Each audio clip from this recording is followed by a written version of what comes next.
Imagine reality before time or physical matter existed. The absolute dark mathematical void ignites, blooming into a radiant architecture of pure, unanchored logic. The mathematical universe enters an era of boundless freedom. Driven by the axiom of power, infinite new truths manifest simply by a consciousness declaring a rule. Mathematician George Cantor championed this era of transfinite expansion. He formalized the mechanics that allowed the firmament to explode with uncountably infinite truths. Operating with this level of absolute divine power felt flawless.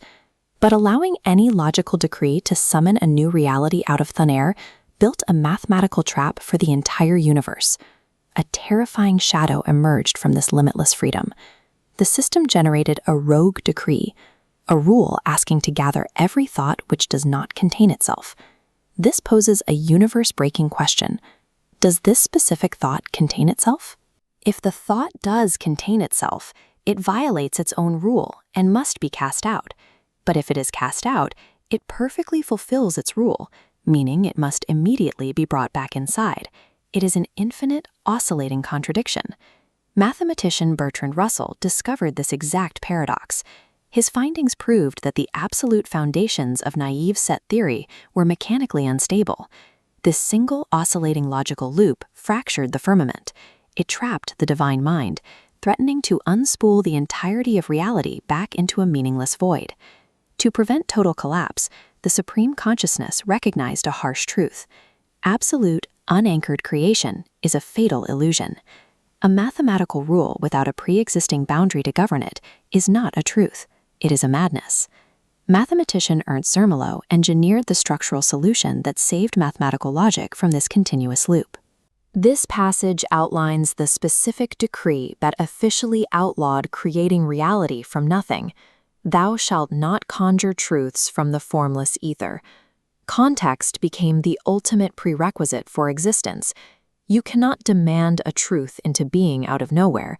You must extract it from an established reality. This formal, divine intervention was cemented as the Axiom of Separation. Step 1 requires an anchor. The universe takes an established starting container, labeled A.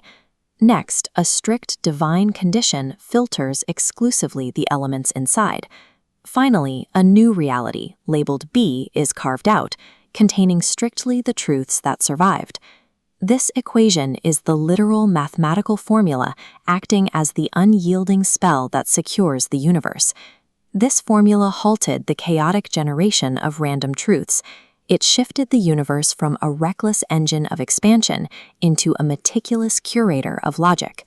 By applying this rigid axiom of separation directly against the great paradox, the threat to the firmament dissolves.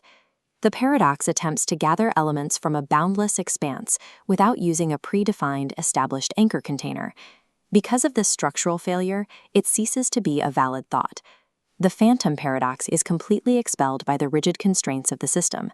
By destroying the phantom, the firmament is now eternally safe from contradiction. Reality is locked securely behind the barrier of context. The axiom of separation was permanently cemented as the invisible constitution. It is the supreme law of judgment over all creation. The early universe operated under the dangerous illusion that power required boundless addition. The system now survives entirely through restriction. This text explicitly documents this ultimate curatorial power. The Constitution carves reality with absolute precision, stripping away the irrelevant, the incompatible, and the paradoxical. Eternal mathematical stability does not lie in the reckless freedom to create everything. True divine power is the perfect, meticulous filtering of what already exists.